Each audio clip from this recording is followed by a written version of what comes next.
ಹಾಗೆ ಬೇರೆ ಬೇರೆ ಇಲಾಖೆಗಳ ನೇಮಕಾತಿಗಳಿಗೆ ಸಂಬಂಧಪಟ್ಟಂತೆ ನೋಟಿಫಿಕೇಶನ್ ಕೂಡ ಆಗಿದೆ. ಎಲ್ಲರೂ ಅರ್ಜಿಯನ್ನ ಸಲ್ಲಿಸಬಹುದು. ಆ ಎಲ್ಲಾ ವಿಷಯಗಳಿಗೆ ಸಂಬಂಧಪಟ್ಟಂತೆ ನಾವಿಲ್ಲಿ ಏನೆಲ್ಲ ಓದ್ಕೊಳ್ಬೇಕು ಅನ್ನೋದನ್ನ ನಾನು ನಿನ್ನೆ ತರಗತಿಯಲ್ಲಿ ತುಂಬಾ ಚೆನ್ನಾಗಿ ಡಿಸ್ಕಷನ್ ಮಾಡಿದ್ದೀನಿ. ಸೊ ಎಲ್ರಿಗೂ ಕೂಡ ಗೊತ್ತಿರಬಹುದು ಅಂತ ಅನ್ಕೊಂಡಿದ್ದೀನಿ. ಅದರಲ್ಲಿ ಕಡ್ಡಾಯ ಕನ್ನಡ. ಸೊ ಕಡ್ಡಾಯ ಕನ್ನಡ ಯಾರಿಗ್ ಬರುತ್ತೆ? ಯಾರೆಲ್ಲ SSLC ನಲ್ಲಿ ಕನ್ನಡ ವಿಷಯವನ್ನ ಫಸ್ಟ್ ಲ್ಯಾಂಗ್ವೇಜ್ ಅಥವಾ ಸೆಕೆಂಡ್ ಲ್ಯಾಂಗ್ವೇಜ್ ಆಗಿ ಓದಿರೋದಿಲ್ವೋ ಅವರು ಕಡ್ಡಾಯ ಕನ್ನಡ ವಿಷಯವನ್ನ ಬರಿಬೇಕು ಅಂತ ಕರೆಕ್ಟ್ ಆಗಿ ಮೆನ್ಷನ್ ಮಾಡಿದ್ದಾರೆ ನೋಟಿಫಿಕೇಶನ್ ಅಲ್ಲಿ. ಸೊ ಹಾಗಾಗಿ ಎಲ್ಲರಿಗೂ ಕೂಡ ಹೆಲ್ಪ್ ಆಗೋ ರೀತಿ ಏನು ಸಾಮಾನ್ಯ ಕನ್ನಡವನ್ನ ಬರಿಬೇಕು, ಏನ್ ಕಡ್ಡಾಯ ಕನ್ನಡವನ್ನ ಬರಿಬೇಕು, ಎಲ್ರಿಗೂ ಕೂಡ ಹೆಲ್ಪ್ ಆಗುತ್ತೆ.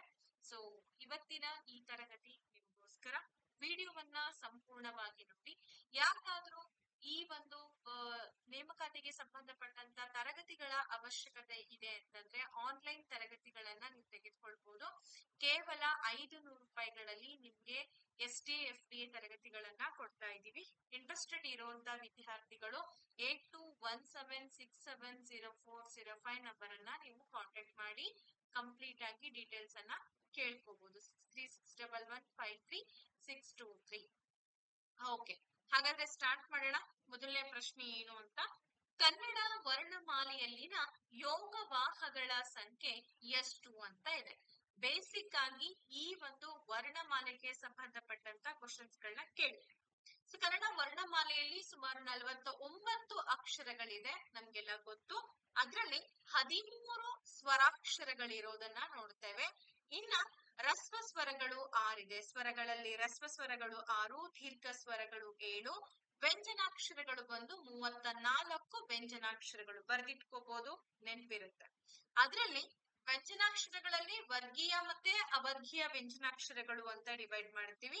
ಸೊ ವರ್ಗೀಯ ವ್ಯಂಜನಗಳು ಬಂದು 25 ವರ್ಗೀಯ ವ್ಯಂಜನಗಳಿದೆ. ಹಾಗೆ ಅವರ್ಗೀಯ ವ್ಯಂಜನಾಕ್ಷರಗಳು ಬಂದು 9 ಅವರ್ಗೀಯ ವ್ಯಂಜನಾಕ್ಷರಗಳನ್ನ ನಾವು ಗುರುತಿಸ್ತೀವಿ. ಸೊ ಇದರಲ್ಲಿ ಅಲ್ಪ ಪ್ರಾಣ ಮತ್ತೆ ಮಹಾಪ್ರಾಣ ಅಂತಾನೂ ಕೂಡ ಗುರುತಿಸ್ತೀವಿ. ಸೊ ಅಲ್ಪ ಪ್ರಾಣಾಕ್ಷರಗಳು 10 ಇದೆ, ಮಹಾಪ್ರಾಣಾಕ್ಷರಗಳು ಕೂಡ 10 ಇದೆ. ಅದರ ಜೊತೆಗೆ ಅನುನಾಸಿಕಗಳು, ಮೂಗಿನ ಸಹಾಯದಿಂದ ಉಚ್ಚರಿಸಲ್ಪಡ್ತಕ್ಕಂತ ಪದಗಳೆಲ್ಲವನ್ನ ನಾವು ಅನುನಾಸಿಕಗಳು ಅಂತ ಹೇಳಿ ಗುರುತಿಸ್ತಾ ಇದ್ದೀವಿ. ಅವುಗಳು ಬಂದು 5 ಇದೆ. ಅವ್ ಯಾವ್ಯಾವ್ದು ಅನ್ನೋದನ್ನ ಅಪ್ಕಮಿಂಗ್ ಕ್ಲಾಸಸ್ ಅಲ್ಲಿ ನಾನು ಡೀಟೇಲ್ ಆಗಿ ವ್ಯಾಕರಣಾಂಶಗಳನ್ನ ತಗೊಳ್ತಾ ಹೋಗ್ತೀನಿ. ಕ್ಲಾಸಸ್ ಗಳನ್ನ ಪ್ರತಿದಿನ ನೋಡ್ತಾ ಹೋಗಿ. ಹಾಗಾದ್ರೆ ನಮಗ್ ಪ್ರಶ್ನೆ ಬಂದಿರೋದು ಯೋಗವಾಹಗಳ ಸಂಖ್ಯೆ ಎಷ್ಟು ಅಂತ. ನೀವೆಲ್ಲರೂ ಆನ್ಸರ್ ಮಾಡಿದೀರಾ ಅನ್ಕೊಂಡಿದೀನಿ. ಆಪ್ಷನ್ ನಂಬರ್ ಡಿ 2 ಸರಿಯಾಗಿದೆ. ಏನಿದೆ ಯೋಗವಾಹಗಳು ಅಂತಂದ್ರೆ ವರ್ಣಮಾಲೆಯಲ್ಲಿ ಅನುಸ್ವಾರ ಮತ್ತೆ ವಿಸರ್ಗ ಅಂತ ಹೇಳಿ 2 ಯೋಗವಾಹಗಳಿದೆ. ಸೊ ಅನುಸ್ವಾರ ಯಾವ್ದಿಲ್ಲಿ ನೋಡಿ, ಆ ಜೊತೆಗೆ ಈ ಅನುಸ್ವಾರವನ್ನ ಸೇರಿಸಿದಾಗ ಅಂತ ಆಗತ್ತೆ. ಇದೇನ್ ನಾವು ಇಲ್ಲಿ ಬರಿತೀವಿ ಇದನ್ನೇ ಅನುಸ್ವಾರ ಅಂತ ಕರಿತೀವಿ. ವಿಸರ್ಗ ಇವುಗಳನ್ನ ಸ್ವತಂತ್ರವಾಗಿ ನಾವೆಲ್ಲೂ ಕೂಡ ಬಳಕೆ ಮಾಡೋದಕ್ ಆಗತ್ತಾ? ಆಗಲ್ಲ. ಯಾಕಾಗಲ್ಲ ಅಂತಂದ್ರೆ ಅವುಗಳನ್ನ ನಾವು ಉಚ್ಚಾರ ಮಾಡೋದ್ ಕಷ್ಟ ಆಗತ್ತೆ. ಯಾವ್ದಾದ್ರು ಒಂದು ಸ್ವರ ಇರ್ಬೇಕು, ವ್ಯಂಜನಾಕ್ಷರ ಅನ್ನಾದ್ರೂ ಬೇಕಾಗುತ್ತೆ. ಇವುಗಳನ್ನೇ ನಾವು ಯೋಗವಾಹಗಳು ಅಂತ ಹೇಳಿ ಹೇಳ್ತೀವಿ. ಗೊತ್ತಾಯ್ತು ಅಂತ ಅನ್ಕೊಂಡೆ, ಡೀಟೇಲ್ ಆಗಿ ಹೇಳಿದೀನಿ ನಿಮ್ಗೋಸ್ಕರ. ಹಾಗಾದ್ರೆ ಮುಂದಿನ ಪ್ರಶ್ನೆ ಏನಿದೆ ಅನ್ನೋದನ್ನ ನೋಡ್ತಾ ಹೋಗೋಣ. ವೈದ್ಯ ಈ ಪದವು ಈ ನಾಮಪದಕ್ಕೆ ಉದಾಹರಣೆ ಆಗಿದೆ. ಹಾಗಾದ್ರೆ ಯಾವ ನಾಮಪದ? ನೀವೆಲ್ಲರೂ ಯೋಚನೆ ಮಾಡಿದೀರಾ ಅಂತ ಅನ್ಕೊಂಡಿದೀನಿ. ನೋಡಿ, ಇಲ್ಲಿ ರೂಢನಾಮ ಇದೆ, ಅಂಕಿತ ನಾಮ ಇದೆ, ಅನ್ವರ್ಥ ನಾಮ ಇದೆ, ಹಾಗೇನೆ ಭಾವನಾಮ ಅಂತ ಬರ್ತಾ ಇದೆ. ಸೊ ನೀವೆಲ್ಲರೂ ಗೆಸ್ ಮಾಡಿದೀರಾ ಅಂತ ಅಂದ್ಕೊಂಡು ನಾವು ಮುಂದಕ್ಕೆ ಹೋಗೋಣವಾ? ಸೊ ನಾಮಪದಗಳು ಅಂದ್ರೆ ನಿಮ್ಗೆಲ್ಲ ಗೊತ್ತಿದೆ. ವ್ಯಕ್ತಿ ಆಗಿರ್ಬೋದು, ವಸ್ತು ಆಗಿರ್ಬೋದು, ಸ್ಥಳಗಳ ಬಗ್ಗೆ ಆಗಿರ್ಬೋದು, ಪ್ರಾಣಿಗಳ ಹೆಸರುಗಳನ್ನ ಸೂಚಿಸುವಂತ ಪದಗಳನ್ನ ನಾವೇನಂತ ಕರಿತಾ ಇದೀವಿ? ನಾಮಪದಗಳು ಅಂತ ಕರಿತೀವಿ. ಓಕೆ, ಹಾಗಾದ್ರೆ ಅಂಕಿತ ನಾಮ ಅಂದ್ರೆ ಏನು? ವ್ಯವಹಾರಕ್ಕೋಸ್ಕರ ಉಪಯೋಗ ಮಾಡುವಂತ ಹೆಸರುಗಳು. ಗಂಗಾ, ಬ್ರಹ್ಮಪುತ್ರ, ಭಾರತ, ಕರ್ನಾಟಕ, ಬೇವು, ಇವೆಲ್ಲವನ್ನ ನಾವೇನಂತ ಕರಿತೀವಿ? ಅಂಕಿತ ನಾಮಗಳು ಅಂತ ಕರಿತೀವಿ. ಅನ್ವರ್ಥ ನಾಮ ಅಂದ್ರೆ ಅರ್ಥಕ್ಕೆ ಅನುಗುಣವಾಗಿ ಇಟ್ಕೊಂಡಂತ ಹೆಸರುಗಳನ್ನ ನಾವು ಏನಂತ ಕರಿತೀವಿ? ಅನ್ವರ್ಥ ನಾಮಪದಗಳು ಅಂತ ಕರಿತೀವಿ. ಇನ್ನ ರೂಢನಾಮ ಅಂದಾಗ ರೂಢಿಯಿಂದ ಬಂದಂತಹ ನಾಮಪದಗಳು ಸಾಮಾನ್ಯ ವಾಚಕಗಳನ್ನ ರೂಢನಾಮ ಅಂತ ಕರಿತೀವಿ. ಫಾರ್ ಎಕ್ಸಾಂಪಲ್ ಅಂದಾಗ ನದಿ ಆಗಿರ್ಬೋದು, ಪರ್ವತ ಆಗಿರ್ಬೋದು, ಹಾಗೆ ಮನುಷ್ಯ, ಇವೆಲ್ಲವೂ ಕೂಡ ನಾವೇನಂತ ಕರಿತೀವಿ? ರೂಢನಾಮ. ಹಾಗೆ ಇಲ್ಲಿ ವ್ಯಾಪಾರಿ, ರೋಗಿ, ಸನ್ಯಾಸಿ, ಸೊ ಇವೆಲ್ಲವೂ ಕೂಡ ಏನಪ್ಪಾ ಅಂತಂದ್ರೆ ಅನ್ವರ್ಥನಾಮ. ವೈದ್ಯ ಅನ್ನೋ ಪದನು ಕೂಡ ಏನಾಗುತ್ತೆ? ಅನ್ವರ್ಥ ನಾಮಕ್ಕೆ ಉದಾಹರಣೆ ಆಗುತ್ತೆ. ಅಂಕಿತ ನಾಮಗಳು ಅಂದಾಗ ನಾನು ಹೇಳಿದೆ, ಹೆಸರುಗಳು, ಒಂದು ಸ್ಥಳದ ಹೆಸರು, ನದಿ ಹೆಸರಾಗಿರ್ಬೋದು, ಇವೆಲ್ಲವನ್ನ ನಾವು ಅಂಕಿತ ನಾಮಗಳು ಅಂತ ಕರಿತೀವಿ. Okay, yes. ಮುಂದಿನ ಪ್ರಶ್ನೆಗೆ ಹೋಗುವಂತ ಸಮಯ ಆಗಿದೆ. ಮುಂದಿನ ಪ್ರಶ್ನೆ ಬಂದು ಹೀಗಿದೆ: ಹಲವು ಪದವು ಈ ವ್ಯಾಕರಣಕ್ಕೆ ಉದಾಹರಣೆ ಆಗಿದೆ. ಹಲವು ಅನ್ನೋ ಒಂದು ಪದ ಏನಿದೆ, ಯಾವ ವ್ಯಾಕರಣಾಂಶಕ್ಕೆ ಉದಾಹರಣೆ ಆಗತ್ತೆ? ಪ್ರಕಾರವಾಚಕ, ಪರಿಮಾಣವಾಚಕ, ದಿಗ್ವಾಚಕ ಹಾಗೂ ಸಂಖ್ಯಾವಾಚಕ ಅಂತ ಇದೆ. ಸೊ ಇದು ತುಂಬಾ ಇಂಪಾರ್ಟೆಂಟ್ ಆಗಿರುವಂತಹ ಒಂದು ಟಾಪಿಕ್. ಬಹಳ ಸಲ ನಿಮಗೆ ಇದನ್ನ ಕೇಳ್ತಾ ಇರ್ತಾರೆ. ಹಲವು ಅಂತ ಹೇಳಿ ನಾವು ಗುರುತಿಸ್ತೀವಿ. ಈ ನಾಮಪದದಲ್ಲಿ ವಸ್ತುವಾಚಕ, ಹಾಗೆ ಗುಣವಾಚಕ, ಸಂಖ್ಯಾವಾಚಕ, ಭಾವವಾಚಕ, ಹಾಗೆ ಪರಿಮಾಣವಾಚಕ, ದಿಗ್ವಾಚಕ, ಸರ್ವನಾಮ, ಇವೆಲ್ಲವೂ ಕೂಡ ನಾಮಪದಗಳ ವಿಧಗಳು ಅಂತ ಹೇಳ್ತೀವಿ. ಈ ಹಲವು ಅನ್ನೋದೇನಿದೆ, ಇದು ಒಂದು ಕ್ವಾಂಟಿಟಿಯನ್ನ ತೋರಿಸುತ್ತೆ. ಇಷ್ಟು, ಅಷ್ಟು, ಹಲವು, ಕೆಲವು. ಹಾಗಾಗಿ ಇದನ್ನ ನಾವು ಪರಿಮಾಣವಾಚಕ ಅಂತ ಹೇಳ್ತೀವಿ. ದಿಕ್ಕುಗಳನ್ನ ಸೂಚನೆ ಮಾಡೋದಕ್ಕೆ ದಿಗ್ವಾಚಕಗಳನ್ನ ಯೂಸ್ ಮಾಡ್ತೀವಿ. ಸಂಖ್ಯೆಗಳನ್ನ ನಾವು ಗುರುತಿಸ್ತೀವಲ್ಲ, ಅದನ್ನ ಸಂಖ್ಯಾವಾಚಕ. ಸಂಖ್ಯೆಯ ವಾಚಕ ಬೇರೆ, ಸಂಖ್ಯಾವಾಚಕ ಬೇರೆ, ನೆನ್ಪಿಟ್ಕೊಳ್ಳಿ. ಮುಂದಕ್ಕೆ ಹೋಗೋಣ. ಮುಂದಿನ ಪ್ರಶ್ನೆ ಏನಿದೆ ಅಂತನ್ನೋದಾದ್ರೆ, 4ನೇ ಪ್ರಶ್ನೆ ಹೀಗಿದೆ. ಸೊ ವಿಡಿಯೋವನ್ನ ಕೊನೆ ತನಕ ನೋಡಿದ್ರೆ ಇನ್ಮೇಲೆ ಪ್ರತಿದಿನ ನಿಮ್ಗೆ ಕ್ಲಾಸ್ಗಳು ಅಪ್ಡೇಟ್ ಆಗುತ್ತೆ. ಜೊತೆಗೆ ನಮ್ಮ ಚಾನೆಲ್ ನ ಇದುವರೆಗೂ ಕೂಡ ಯಾರೆಲ್ಲ ಸಬ್ಸ್ಕ್ರೈಬ್ ಮಾಡ್ಕೊಂಡಿಲ್ವೋ, ಫಟಾಫಟ್ ಸಬ್ಸ್ಕ್ರೈಬ್ ಮಾಡ್ಕೊಂಡು ಕ್ಲಾಸಸ್ಗಳನ್ನ ಕೇಳ್ತಾ ಹೋಗಿ. ನಿಮ್ಗಿದು ತುಂಬಾ ಹೆಲ್ಪ್ಫುಲ್ ಆಗುತ್ತೆ. ಮಳೆ ಆಗಲಿ ಅಂತ ಒಂದು ಪದ ಇದೆ. ಹಾಗಾದ್ರೆ ಈ ಪದದಲ್ಲಿರುವಂತ ಕ್ರಿಯಾರೂಪ ಏನು ಅಂತ ಕೇಳಿದ್ದಾರೆ. ವಿಧ್ಯರ್ಥಕ, ಸಂಭವನಾರ್ಥಕ, ನಿಷೇಧಾರ್ಥಕ ಹಾಗೂ ಪ್ರಶ್ನಾರ್ಥಕ ಅಂತ ಇದೆ. ಒಂದನ್ನ ನಾವು ಆಲೋಚನೆ ಮಾಡ್ಬೇಕು. ಪ್ರಶ್ನಾರ್ಥಕ ಆಗ್ಲಿಕ್ಕೆ ಇಲ್ಲಿ ಪ್ರಶ್ನಾರ್ಥಕ ಚಿಹ್ನೆ ಇಲ್ಲ, ಹಾಗಾಗಿ ಈ ಆಪ್ಷನ್ ಅನ್ನು ನಾವು ತೆಗೆಯೋಣ. ಮಳೆಯಾಗಲಿ ಅಂತ ಇದೆ, ಸೊ ಹಾಗಾಗಿ ಇದನ್ನ ನಾವು ನಿಷೇಧಾರ್ಥಕ ರೂಪ ಅಂತ ಹೇಳಿ ಕರೆಯಲ್ಲ. ಹಾಗೆ ಇಲ್ಲಿ ಬರೋದು ಸಂಭವನಾರ್ಥಕ ಬರುತ್ತಾ ಅಥವಾ ವಿಧ್ಯರ್ಥಕ ಬರುತ್ತಾ ಅನ್ನೋದು ನಮಗೆ ಕನ್ಫ್ಯೂಷನ್ ಆಗುತ್ತೆ. ಸೊ ಸಿಂಪಲ್ ಆಗಿ ಹೇಳೋದಾದ್ರೆ ಸರಿಯಾದ ಉತ್ತರ ಬಂದು ವಿಧ್ಯರ್ಥಕ. ಮಳೆಯಾಗಲಿ ಅಂದ್ರೆ ಒಳ್ಳೇದು, ಪಾಸಿಟಿವ್ ಸೆಂಟೆನ್ಸ್ ಅಂತ ಹೇಳ್ತೀವಿ. ಮಳೆಯಾಗಬಹುದು ಅಂತ ಏನಿದೆ ಅದನ್ನ ಸಂಭವನಾರ್ಥಕ ರೂಪ ಅಂತ ಹೇಳಿ ಕರಿತೀವಿ.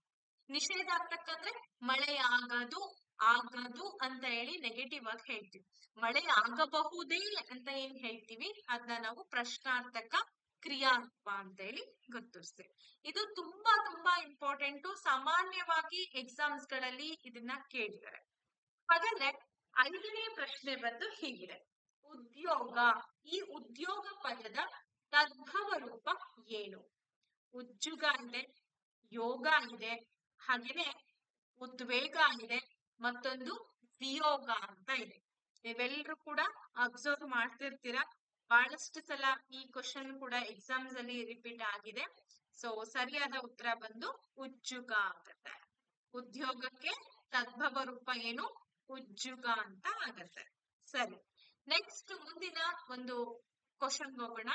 6ನೇ ಪ್ರಶ್ನೆ ಬಂದು ಹೀಗಿದೆ: ರಾಜನ. ಈ ಪದದಲ್ಲಿರುವಂತ ವಿಭಕ್ತಿ ಪ್ರತ್ಯಯ ಯಾವುದು? ಪ್ರಥಮ, ಷಷ್ಠಿ, ಸಪ್ತಮಿ, ಚತುರ್ಥಿ. ವಿಭಕ್ತಿ ಪ್ರತ್ಯಯಗಳ ಬಗ್ಗೆ ತುಂಬಾ ತುಂಬಾ ಮುಖ್ಯವಾದಂತ ವಿಷಯ ತಿಳ್ಕೊಳ್ಳೇಬೇಕು. ಯಾಕೆಂದ್ರೆ ಯಾವ ಪ್ರತ್ಯಯಗಳು ಸೇರ್ಕೊಳ್ಳುತ್ತೆ, ಪ್ರತ್ಯಯಗಳು ಗೊತ್ತಿದ್ರೆ ಯಾವ ವಿಭಕ್ತಿ ಅನ್ನೋದು ನಾವು ಗುರ್ಸೋದು ಈಸಿ ಆಗುತ್ತೆ. ರಾಜನ ಆ ಇಂದ ಈ ಒಂದು ಪದ ಎಂಡ್ ಆಗಿದೆ. ಹಾಗಿದ್ರೆ ಯಾವ ವಿಭಕ್ತಿ ಪ್ರತ್ಯಯ ಇದು? ಷಷ್ಠಿ ವಿಭಕ್ತಿ ಪ್ರತ್ಯಯ. ಸರಿಯಾಗಿದೆ, ಎಲ್ರು ಕೂಡ ಗಮನಿಸಿದಿರಾ? Okay, very good. ಹಾಗಾದ್ರೆ ನಾವೀಗ ಇದನ್ನೆಲ್ಲವನ್ನ ನೋಡೋಣ. ಪ್ರಥಮ ವಿಭಕ್ತಿ ಪ್ರತ್ಯಯದಲ್ಲಿ ಪ್ರತ್ಯಯ ಯಾವ್ದು ಬರುತ್ತೆ? ಇದೆಲ್ಲ ನಮಗೆ ಗೊತ್ತಾಯ್ತು ಅಂತಂದ್ರೆ ಈಸಿಯಾಗಿ ನಾವು ಮುಂದೆ ಯಾವುದೇ ಎಕ್ಸಾಮ್ ಬಂದ್ರು ಫೇಸ್ ಮಾಡ್ಬೋದು ಅಲ್ವೇ? ಓಕೆ. ಎಷ್ಟು ಸಲ ನಾವು ಓದ್ಕೊಂಡ್ರು ಕೂಡ ಕೆಲವೊಂದ್ಸಲ ಏನಾಗುತ್ತೆ, ಪ್ರತ್ಯಯಗಳನ್ನ ನಾವು ತಪ್ಪಾಗಿ ಅರ್ಥ ಮಾಡ್ಕೊಳ್ತೀವಿ. ಪ್ರಥಮ ಬಂದು ಊ ಪ್ರತ್ಯಯ ಸಿಗುತ್ತೆ. ಕರ್ತೃಕಾರಕ, ಕಾರಕಗಳ ಬಗ್ಗೆನೂ ಕೂಡ ನೆನ್ಪಿಟ್ಕೊಳ್ಳಿ. ಹಾಗೆ ಷಷ್ಠಿ ವಿಭಕ್ತಿಯಲ್ಲಿ ಆಕಾರಕ ಬರುತ್ತೆ. ಇದು ಸಂಬಂಧಕಾರಕ. ನೋಡಿ, ಸಂಬಂಧಕಾರಕ ಅರ್ಥ ಇದೆ. ಹಾಗೆ ಸಪ್ತಮಿ ವಿಭಕ್ತಿಯಲ್ಲಿ ಅಲ್ಲಿ ಅನ್ನೋ ಒಂದು ಪ್ರತ್ಯಯ ಬಂದು ಸೇರ್ಕೊಳ್ಳುತ್ತೆ. ಅಧಿಕರಣಾರ್ಥಕ ನೆನ್ಪಿಟ್ಕೊಳ್ಳಿ. ಕಾರಕಗಳು ಯಾವ್ದು ಬರುತ್ತೆ? ಅಧಿಕರಣ ಕಾರಕ ಬರುತ್ತೆ. ಇನ್ನು ಉಳಿದಂಗೆ ಚತುರ್ಥಿ, ಇದು ಗೆ. ಚತುರ್ಥಿ ವಿಭಕ್ತಿಗೆ ಗೆ, ಕೆ, ಇಕೆ ಇವೆಲ್ಲವೂ ಕೂಡ ಪ್ರತ್ಯಯಗಳು ಸೇರ್ಕೊಳ್ಳುತ್ತೆ. ಇದು ಸಂಪ್ರದಾನ ಕಾರಕಾರ್ಥ ಬರುತ್ತೆ. ಏನ್ ಬರುತ್ತೆ? ಸಂಪ್ರದಾನ ಕಾರಕಾರ್ಥ ಅಂತ ಬರುತ್ತೆ. ಇನ್ನು ಉಳಿದಂಗೆ ದ್ವಿತೀಯ ವಿಭಕ್ತಿ ಪ್ರತ್ಯಯವನ್ನ ನಾವು ನೋಡೋದಾದ್ರೆ ಅಲ್ಲಿ ಅನ್ನು ಅನ್ನೋ ಒಂದು ಪ್ರತ್ಯಯ ಬಂದು ಸೇರ್ಕೊಳ್ಳುತ್ತೆ. ಸೊ ಅನ್ನೋ ಒಂದು ಕಾರಕ ಯಾವ್ದು ಬರುತ್ತೆ? ಕರ್ಮಾರ್ಥ. ಬಹಳ ಸಲ ಇದನ್ನ ಎಕ್ಸಾಮ್ ಅಲ್ಲಿ ಕೇಳಿದ್ದಾರೆ. ಇನ್ನ ತೃತೀಯ ವಿಭಕ್ತಿ ಇಂದ ಬರ್ದಿಟ್ಕೊಳ್ಳಿ. ನಿಮಗೆ ಸತತವಾಗಿ ಇದನ್ನ ನಾವು ಪ್ರಾಕ್ಟೀಸ್ ಮಾಡೋದ್ರಿಂದ ಈಸಿಯಾಗಿ ನಾವ್ ಅದನ್ನ ಅರ್ಥ ಮಾಡ್ಕೋಬಹುದು. ಕರಣಾರ್ಥ ಬರುತ್ತೆ. ಓಕೆ, ಹೋಪ್ ಸೊ ಎಲ್ಲಾರು ಕೂಡ ಹೇಳಿದೆ ಅಂತ ಅನ್ಸುತ್ತೆ. ನೆನ್ಪಿಟ್ಕೊಳ್ಳಿ. ಕರ್ತೃ, ಕರ್ಮ, ಕರಣ, ಸಂಪ್ರದಾನ, ಅಪದಾನ, ಸಂಬಂಧ, ಅಧಿಕರಣಾರ್ಥ ಇವೆಲ್ಲವೂ ಕೂಡ ಕಾರಕಗಳು ಅಂತ ಹೇಳಿದೆ. ಓಕೆ, ನೆಕ್ಸ್ಟ್ ಕ್ವೆಶನ್ ಬಂದು 7th ಕ್ವೆಶನ್ ಹೀಗಿದೆ. ದಿಗಂತ ಈ ಪದದಲ್ಲಿ ಆಗಿರುವಂತಹ ಸಂಧಿ ಯಾವುದು ಅಂತ ಕೇಳಿದ್ದಾರೆ.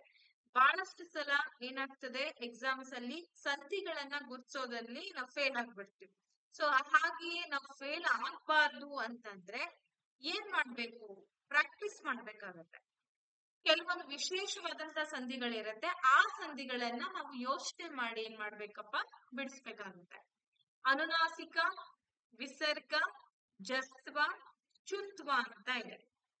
ಇದು ಅನುನಾಸಿಕ ಆಗಕ್ಕೆ ಸಾಧ್ಯ ಇಲ್ಲ. ಹಾಗಾಗಿ ನಾವ್ ಇದನ್ನ ಡಿಲೀಟ್ ಮಾಡೋಣ. ವಿಸರ್ಗನೂ ಆಗಲ್ಲ, ಚುತ್ವನೂ ಆಗಲ್ಲ. ಸರಿಯಾದ ಉತ್ತರ ಬಂದು ಜಸ್ತ್ವ ಸಂಧಿ ಅಂತ ಹೇಳ್ತೀವಿ. ಹಾಗಾದ್ರೆ ಇದನ್ನ ಬಿಡಿಸಿ ಬರೀರಿ ಮೇಡಮ್ ಅಂತಂದ್ರೆ ನೋಡಿ, ದಿಕ್ ಪ್ಲಸ್ ಅಂತ ಏನಾಯ್ತು? ದಿಗಂತ. ಹಾಗಾದ್ರೆ ಏನಿಲ್ಲಿ ವರ್ಗೀಯ ವ್ಯಂಜನಗಳಲ್ಲಿ ಕ, ಚ, ಟ, ತ, ಪ ಮೊದಲನೇ ವ್ಯಂಜನಕ್ಕೆ ಅದರ ವರ್ಗದ 3ನೇ ವ್ಯಂಜನಾಕ್ಷರ ಆದೇಶವಾಗಿ ಬರುತ್ತೆ. ಈ ತರ ಸಂಧಿಯನ್ನ ನಾವು ಜಸ್ತ್ವ ಸಂಧಿ ಅಂತ ಹೇಳಿ ಕರಿತೀವಿ.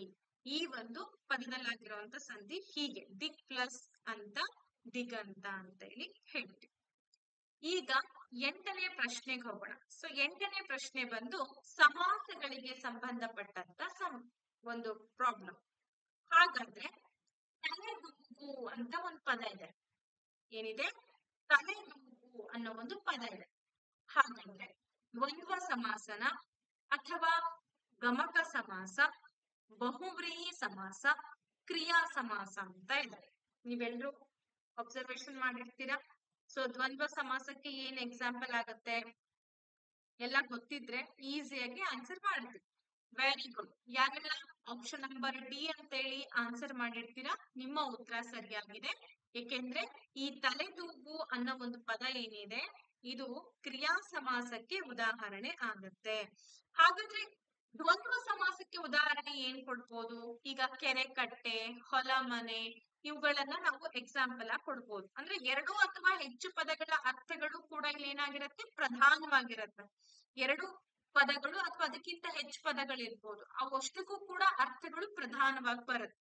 ತತ್ಪುರುಷ ಸಮಾಸ ಅಂತ ಇದೆ. ಅಲ್ಲಿ ಏನಾಗುತ್ತೆ? ಉತ್ತರ ಪದ ಅರ್ಥ ಬಹಳ ಪ್ರಧಾನವಾಗಿರುತ್ತೆ. ಫಾರ್ ಎಕ್ಸಾಂಪಲ್ ಈಗ ಮರಗಾಲ ಅಂತ ಇದೆ ಅಥವಾ ಮರಗಾಲ್ ಅಂತ ಇದೆ. ಇಲ್ಲಿ ಏನಾಗುತ್ತೆ? ಮರ ಪ್ಲಸ್ ಕಾಲ, ಮರದ ಪ್ಲಸ್ ಕಾಲು ಅಂತ ಆಗುತ್ತೆ. ಇಲ್ಲಿ ಏನಾಗುತ್ತಪ್ಪ ಅಂತಂದ್ರೆ ಉತ್ತರ ಪದ ಮರದ ಅನ್ನೋದಕ್ಕೇನಿದೆ ಹೆಚ್ಚಿನ ಒಂದು ಪ್ರಾಧಾನ್ಯತೆ ಇರುತ್ತೆ. ಇದನ್ನ ನಾವು ತತ್ಪುರುಷ ಸಮಾಸ. ಇನ್ನು ಕರ್ಮಧಾರೆಯ ಸಮಾಸಕ್ಕೆ ಉದಾಹರಣೆ ಅಂತಂದ್ರೆ ನೀಲೋತ್ಪಲ, ನೀಲಕಮಲ. ಪೂರ್ವ ಮತ್ತೆ ಉತ್ತರ ಪದಗಳು ಲಿಂಗ, ವಚನ, ವಿಭಕ್ತಿಗಳಿಂದ ಸಮಾನವಾಗಿರುತ್ತೆ. ವಿಶೇಷಣ ಮತ್ತೆ ವಿಶೇಷಗಳಿಂದ ಕೂಡಿರುತ್ತೆ. ಇದನ್ನ ನಾವೇನಂತ ಕರೆದ್ವಿ? ಕರ್ಮಧಾರೆಯ ಸಮಾಸ. ಇನ್ನ ದ್ವಿಗು ಸಮಾಸ ಅಂದ್ರೆ ಸಂಖ್ಯಾವಾಚಕ ಪೂರ್ವ ಪದವಾಗಿರುತ್ತೆ. ಉತ್ತರ ಪದ ನಾಮಪದವೂ ಇರುತ್ತೆ. ಫಾರ್ ಎಕ್ಸಾಂಪಲ್ ಮುಮ್ಮಡಿ, ಇಮ್ಮಡಿ, ಇವೆಲ್ಲವೂ ಕೂಡ ನಾವೇನಂತ ಕರೆದ್ವಿ, ದ್ವಿಗು ಸಮಾಸ ಅಂತ ಕರೆದ್ವಿ. ಬಹುವ್ರೀಹಿ ಸಮಾಸ ಅಂತಂದ್ರೆ ನೋಡಿ, ಪದ್ಮವನ್ನು ನಾಭದಲ್ಲಿ ಹೊಂದಿದವನು ಯಾವನೋ ಅವನು ಪದ್ಮನಾಭ. ಅಂದ್ರೆ ಪೂರ್ವ ಮತ್ತೆ ಉತ್ತರ ಪದಗಳು ಎರಡೂ ಕೂಡ ಸೇರಿ ಬೇರೊಂದು ವಸ್ತುವನ್ನ ಸೂಚಿಸುತ್ತಲ್ವಾ, ಅದನ್ನೇ ನಾವು ಬಹುವ್ರೀಹಿ ಸಮಾಸ ಅಂತ ಹೇಳಿ ಗುರುತಿಸ್ತೀವಿ. ಇದಿಷ್ಟು ಡೀಟೇಲ್ ಆಗಿ ನಿಮಗೆ ಸಮಾಸಗಳ ಬಗ್ಗೆ ನಾನು ತಿಳಿಸ್ಕೊಟ್ಟೆ. ಯಾಕೆ ಜಸ್ಟ್ ಆನ್ಸರ್ಸ್ ಗಳನ್ನ ಹೇಳ್ಕೊಂಡು ಮುಂದಕ್ಕೆ ಹೋಗ್ಬಹುದಲ್ವಾ ಅಂತಂದ್ರೆ, ಕೆಲವೊಂದು ಸಲ ಎಕ್ಸಾಮ್ಸ್ ಅಲ್ಲಿ ಹೇಳಿರೋದನ್ನ ಕೇಳಿರ್ತಿರೋದು ನೆನಪಲ್ಲಿ ಉಳಿಯುತ್ತೆ, ಹಾಗಾಗಿ ಡೀಟೇಲ್ ಆಗಿ ಹೇಳ್ತಾರೆ. ಓಕೆ, ಈ ಕೆಳಗಿನವುಗಳಲ್ಲಿ ದ್ವಿರುಕ್ತಿಗೆ ಉದಾಹರಣೆ ಆಗಿರುವಂತ ಪದ ಯಾವುದು? ಎಸ್, ಎಲ್ಲ ಅಬ್ಸರ್ವ್ ಮಾಡ್ತಾ ಇರಿ. ಯಾರಾದ್ರೂ ಈ ಒಂದು KEA ಎಕ್ಸಾಮ್ ಅನ್ನ ಪ್ರಿಪರೇಷನ್ ಮಾಡ್ತಾ ಇದ್ದೀರಾ ಅಂತಂದ್ರೆ ನಮ್ಮಲ್ಲಿ ಆನ್ಲೈನ್ ಕ್ಲಾಸಸ್ ಗಳು ಸಿಗತ್ತೆ. ಜಸ್ಟ್ 500 ರುಪೀಸ್ಗೆ ನಿಮಗೆ ಸಿಗ್ತಾ ಇದೆ. ಯಾರಿಗೆಲ್ಲ ಆಸಕ್ತಿ ಇದೆ ಅವರು ಜಾಯಿನ್ ಆಗ್ಬೋದು.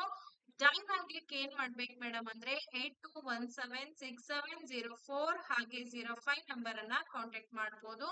6361153623 ನಂಬರ್ ಕೂಡ ನೀವು ಕಾಂಟ್ಯಾಕ್ಟ್ ಮಾಡಬಹುದು. PDF ನೋಟ್ಸ್ ವಿಡಿಯೋಸ್ ಎಲ್ಲ ಅವೈಲಬಿಲಿಟಿ ಸಿಗುತ್ತೆ. ರಪರಪನೆ, ಪರಪರನೆ, ಹುಳು ಉಪ್ಪಟೆ, ಬಟ್ಟ ಬಯಲು. ನಮಗೆ ಇಲ್ಲಿ ದ್ವಿರುಕ್ತಿಗೆ ಎಕ್ಸಾಂಪಲ್ ಅನ್ನ ಕೇಳ್ತಾ ಇದ್ದಾರೆ. ದ್ವಿರುಕ್ತಿ ಅಂತಂದ್ರೆ ಒಂದು ಪದವನ್ನ ಎರಡು ಸಲ ನಾವು ಉಕ್ತಿ ಮಾಡುವಂಥದ್ದು. ಹಾಗಾದ್ರೆ ಬಟ್ಟ ಬಯಲು, ಬಯಲು ಪ್ಲಸ್ ಬಯಲು, ಬಟ್ಟ ಬಯಲು ಅಂತ ಹೇಳ್ತೀವಿ. ಇದೇನಾಯ್ತು, ದ್ವಿರುಕ್ತಿಗೆ ಎಕ್ಸಾಂಪಲ್ ಆಯ್ತು. ಇನ್ನ ರಪರಪ್ಪನೆ, ಪರಪರನೆ ಇವೆರಡು ಕೂಡ ಅನುಕರಣಾವ್ಯಯಕ್ಕೆ ಉದಾಹರಣೆ ಆಗುತ್ತೆ. ಹುಳು ಉಪ್ಪಟೆ ಬಂದು ಜೋಡು ನುಡಿಗೆ ಎಕ್ಸಾಂಪಲ್ ಆಗುತ್ತೆ. ಹೀಗೆ 4 ಆಪ್ಷನ್ಸ್ ಗಳು ಏನಾಗುತ್ತೆ ಏನಾಗಲ್ಲ ಅನ್ನೋದು ನಮಗೆ ಗೊತ್ತಿತ್ತು ಅಂದ್ರೆ ಎಲ್ಲಾನು ಈಸಿ ಆಗತ್ತೆ, ಯಾವುದು ಇಲ್ಲಿ ಟಫ್ ಇಲ್ಲ ಅಲ್ವೇನ್ರಿ? ಓಕೆ, ನೆಕ್ಸ್ಟ್ 10ನೇ ಪ್ರಶ್ನೆಗೆ ಹೋಗೋಣ. ಗಿರಗಿರನೆ ಪದವು ಈ ವ್ಯಾಕರಣಕ್ಕೆ ಸೇರಿದೆ. ದ್ವಿರುಕ್ತಿ, ಜೋಡು ನುಡಿ, ಅನುಕರಣಾವ್ಯಯ ಹಾಗೂ ನುಡಿಗಟ್ಟು ಅಂತ ಇದೆ. ಗಿರಗಿರನೆ ಅನ್ನೋ ಒಂದು ಪದ ಒಂದು ಶಬ್ದವನ್ನ ಮತ್ತೊಂದು ಅನುಕರಣೆ ಮಾಡ್ತಾ ಇರೋದ್ರಿಂದ ಇದನ್ನ ನಾವು ಅನುಕರಣಾವ್ಯಯ ಅಂತೇಳಿ ಗುರುತಿಸ್ತಾ ಇದ್ದೀವಿ. ನೋಡಿ, ಇದೇ ತರ ಕ್ಲಾಸಸ್ ಗಳು ಬೇಕು ಅನ್ನೋದಾದ್ರೆ ಪ್ರತಿಯೊಬ್ರು ಕೂಡ ಕಮೆಂಟ್ ಬಾಕ್ಸ್ ಅಲ್ಲಿ ಕಮೆಂಟ್ ಮಾಡ್ತಾ ಹೋಗ್ರಿ. ಡೆಫಿನೆಟ್ಲಿ ಪ್ರತಿದಿನ ನಿಮಗೆ ತರಗತಿಗಳನ್ನ ಕೊಡ್ತಾ ಹೋಗ್ತೀನಿ. 11ನೇ ಪ್ರಶ್ನೆಗೆ ಬಂದಿದ್ದೀವಿ. ಈ ಕೆಳಗಿನವುಗಳಲ್ಲಿ ಜೋಡು ನುಡಿಗೆ ಉದಾಹರಣೆ ಯಾವುದು? ಮೊತ್ತ ಮೊದಲು, ಮನೆ ಮಠ, ತುತ್ತ ತುದಿ, ಚಟ ಚಟ ಅಂತ ಇದೆ. ಫಸ್ಟ್ ಯಾವ್ದಾಗಲ್ವೋ ಅದನ್ನ ನೋಡೋಣ. ಈ ಮೊತ್ತ ಮೊದಲು ಏನಿದೆ ಇದು ದ್ವಿರುಕ್ತಿ. ಯಾಕೆ ಮೇಡಮ್ ಅಂತಂದ್ರೆ ಮೊತ್ತ ಮೊದಲು, ಮೊದಲು ಮೊದಲು, ಮೊತ್ತ ಮೊದಲು. ಹಾಗಾಗಿ ಇಲ್ಲಿ ಎರಡು ಉಕ್ತಿ, ಒಂದು ಪದವನ್ನ ಎರಡು ಸಲ ಉಚ್ಚಾರ ಮಾಡಿದೀವಿ, ಒಂದೇ ಅರ್ಥ ಕೊಡುತ್ತೆ, ಹಾಗಾಗಿ ಅದನ್ನ ದ್ವಿರುಕ್ತಿ ಅಂತ ಹೇಳ್ತೀವಿ. ಇನ್ನ ತುತ್ತ ತುದಿ, ತುದಿ ಪ್ಲಸ್ ತುದಿ, ತುತ್ತ ತುದಿ. ಬಟ್ಟ ಬಯಲು, ತುತ್ತ ತುದಿ, ಮೊತ್ತ ಮೊದಲು, ಇವೆಲ್ಲವೂ ಕೂಡ ಏನಾಗುತ್ತೆ ದ್ವಿರುಕ್ತಿಗಳಾಗುತ್ತೆ. ಇನ್ನು ಚಟ ಚಟ ಅಂತ ಇದೆ, ಸೊ ಇದೇನಾಗುತ್ತೆ ಅನುಕರಣಾವ್ಯಯ ಆಗುತ್ತೆ. ಏನಾಗುತ್ತೆ ಇದು ಅನುಕರಣ ವ್ಯಯ. ಇನ್ನ ಉಳಿದಿರುವಂತ ಆಪ್ಷನ್ ಏನಿದೆ ಮನೆ ಮಠ, ಇದೇನಾಗುತ್ತಪ್ಪ ಅಂದ್ರೆ ಜೋಡು ನುಡಿ ಅಂತ ಹೇಳ್ತೀವಿ. ಹಣ್ಣು ಹಂಪಲು, ಮನೆ ಮಠ, ಗೊತ್ತಾಯ್ತಾ? ಈ ತರ ಈ ಪದಗಳನ್ನ ನಾವು ಜೋಡು ನುಡಿಗಳು ಅಂತ ಹೇಳ್ತೀವಿ. ಸಿಹಿ ಕಹಿ ಬರುತ್ತೆ. ಓಕೆ, 12ನೇ ಪ್ರಶ್ನೆ ಹೀಗಿದೆ. ನುಡಿಗಟ್ಟನ್ನ ಕೊಟ್ಟಿದ್ದಾರೆ. ಈ ನುಡಿಗಟ್ಟಿಗೆ ನಾವು ಅರ್ಥವನ್ನ ಹುಡುಕ್ಬೇಕು. ಮೂಗಿನ ಮೇಲೆ ಬೆರಳಿಡುವಂತ ಒಂದು ಪದ ಇದೆ. ಹಾಗಾದ್ರೆ ಈ ನುಡಿಗಟ್ಟಿನ ಅರ್ಥ ಏನು ಅಂತ ಕೇಳಿದ್ದಾರೆ. ಸರಿ, ಆನ್ಸರ್ ಮಾಡ್ಲಿಕ್ಕೆ ನೀವೆಲ್ಲ ರೆಡಿ ಇದ್ದೀರಾ ಅಂತ ಅನ್ಕೊಂಡಿದ್ದೀನಿ.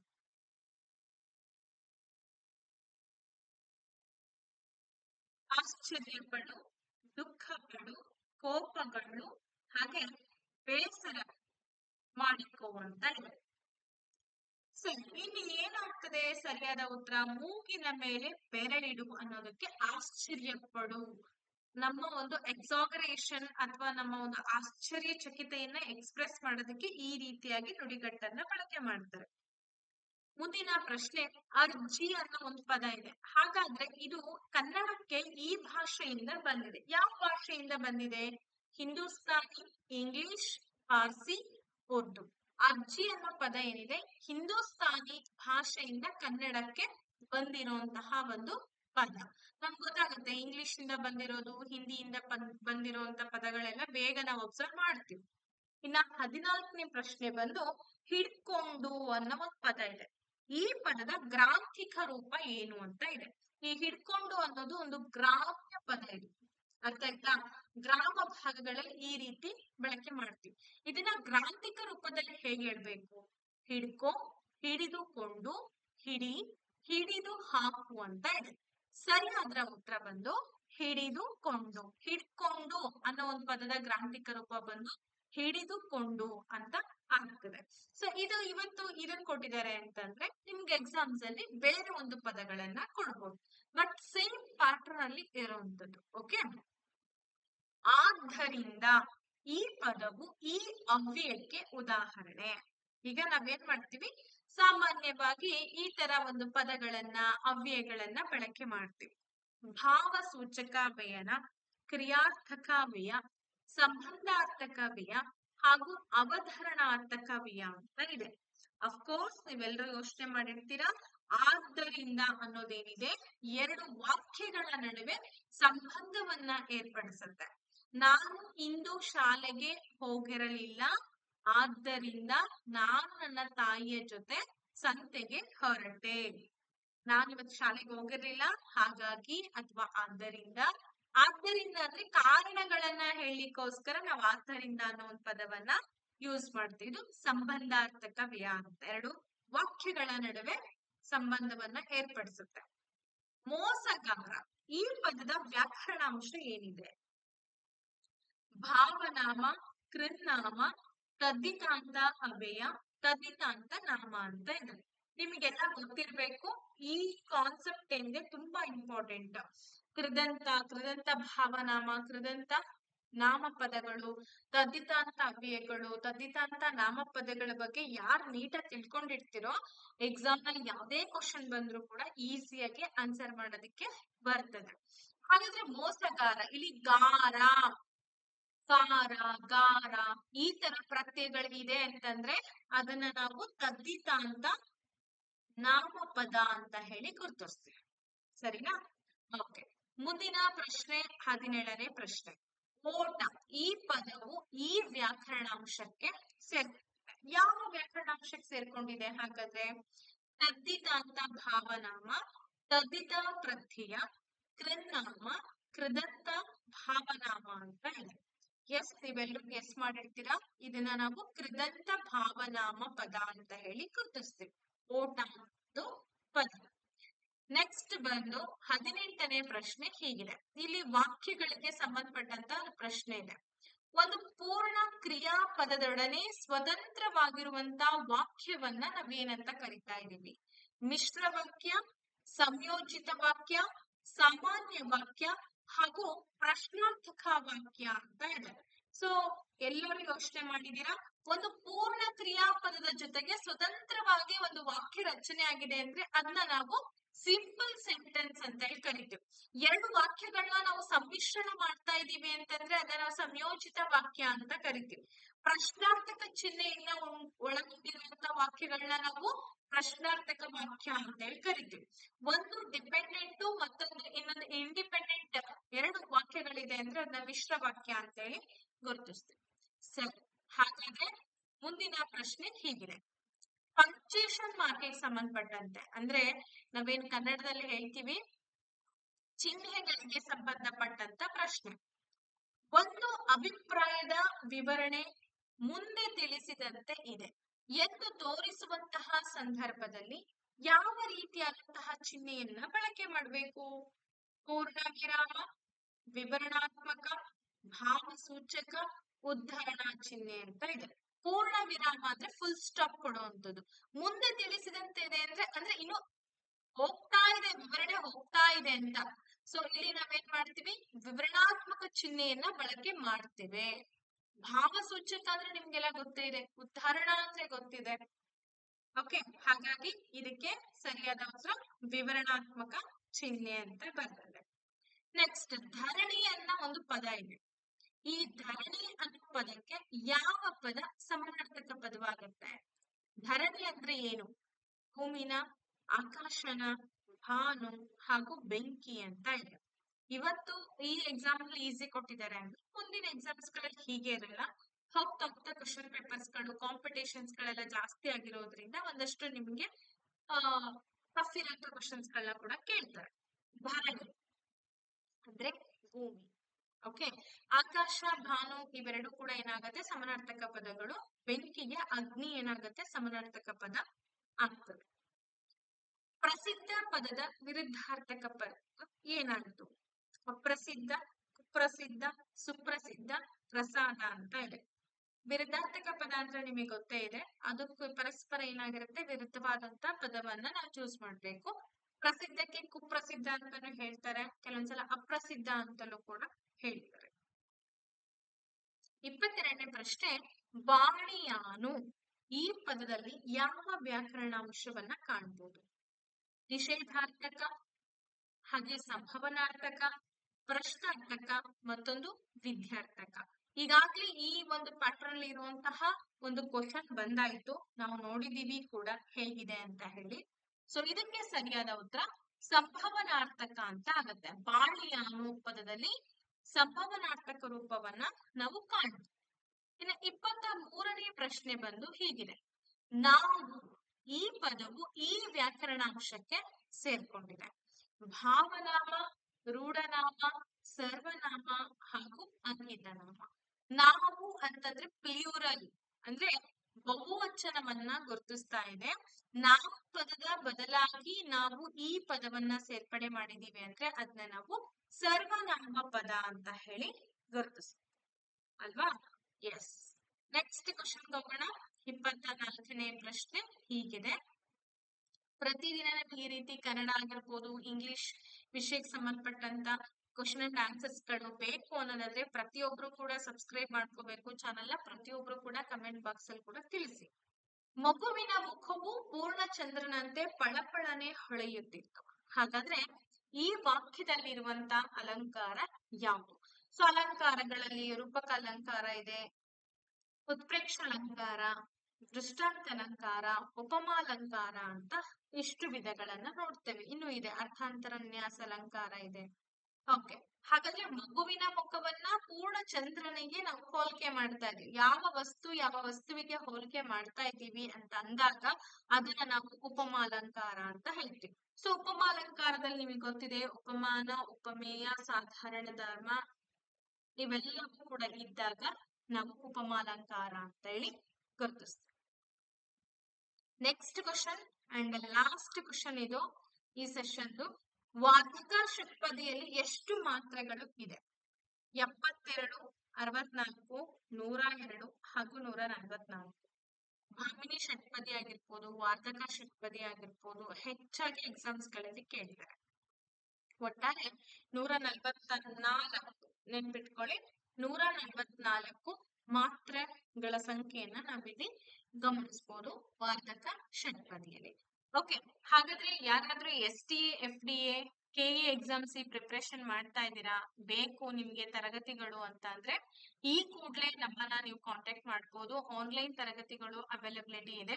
82176704 ಹಾಗೆ 05 ನಂಬರ್ ನ ಕಾಂಟ್ಯಾಕ್ಟ್ ಮಾಡಬಹುದು. ಮತ್ತೆ 6361153623 ನಂಬರ್ ಕೂಡ ಇದೆ. ಅವಶ್ಯಕತೆ ಇದ್ದಂತ ವಿದ್ಯಾರ್ಥಿಗಳು ಕಾಂಟ್ಯಾಕ್ಟ್ ಮಾಡಿ ಕಂಪ್ಲೀಟ್ ಡೀಟೇಲ್ಸ್ ಅನ್ನ ತೆಗೆದುಕೊಳ್ಬಹುದು. Thank you. ಅಂಡ್ ಮತ್ತೆ ನೆಕ್ಸ್ಟ್ ತರಗತಿಯಲ್ಲಿ ನಾನು ನಿಮ್ಗೆ ಭೇಟಿ ಆಗ್ತೀನಿ. ಧನ್ಯವಾದಗಳು. Take care.